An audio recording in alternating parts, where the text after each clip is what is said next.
You know that feeling when a friend says, "I want a new gaming rig, but I'm terrified I'll waste money on something that can't keep up with the games I love." I've been there, scrolling through endless forums, watching the same specs being shouted about, and wondering if the hype actually translates into a smooth experience on a typical weekend. Link is in the description if you want to check the product details on Amazon. Let's walk through why the iBUYPOWER Y40 White might be the answer for some people, and why it could be a miss for others, before you hit that Add to Cart button. First off, the biggest question most of us have with a pre-built is whether we're paying for convenience or for a compromise. Building a PC from scratch lets you handpick every component, but it also means you need to spend hours researching compatibility, ordering parts, and troubleshooting the first boot. A pre-built like the Y40 gives you a ready-to-play box the moment you open the cardboard, and that can be worth a lot if you're not comfortable with a BIOS flash or cable routing. The trade-off is that you're locked into the manufacturer's layout and their choices for cooling, power delivery, and future upgrade paths. So the first thing to decide is, do you value a plug-and-play experience more than the flexibility of a custom build? The Y40 is built around Intel's 13th Gen i7-14700KF.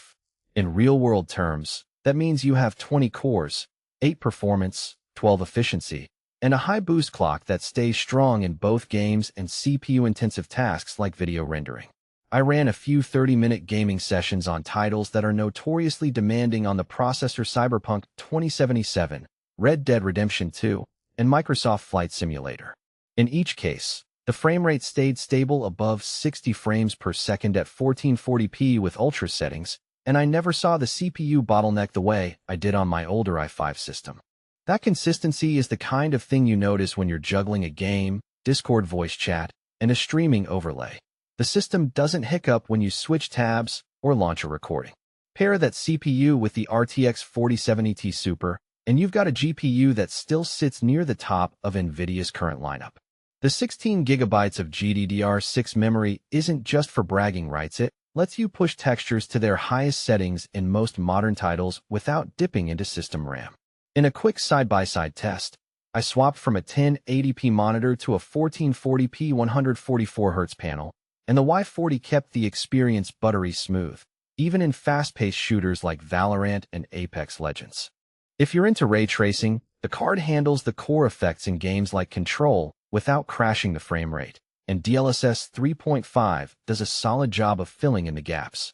Memory-wise, the Y40 ships with 32 GB of DDR5 5600, split into two 16 GB sticks that light up with RGB.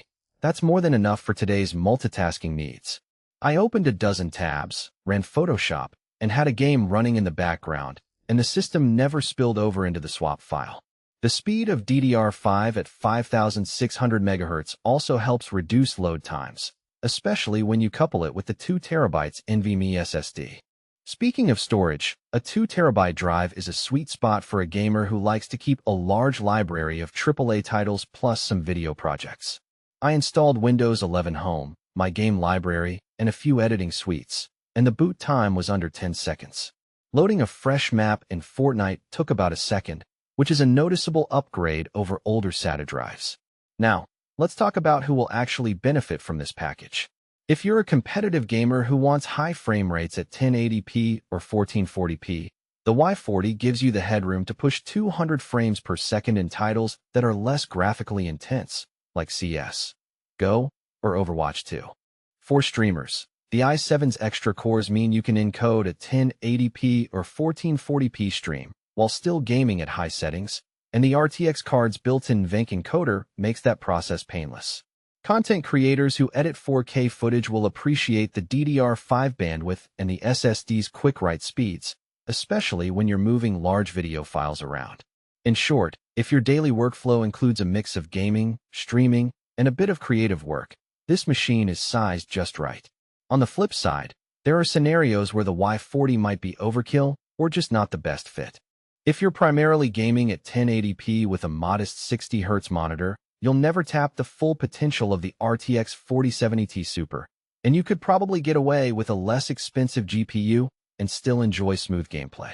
Similarly, if you're a laptop-centric user who travels often, a desktop, even a compact white one, won't match the portability you need. And if you love the idea of swapping out parts every couple of years, the Y40's case design, while visually clean, can be a bit tight for larger aftermarket coolers or additional storage drives. The PSU is a decent 750W unit, but the cable management inside the white chassis leaves little.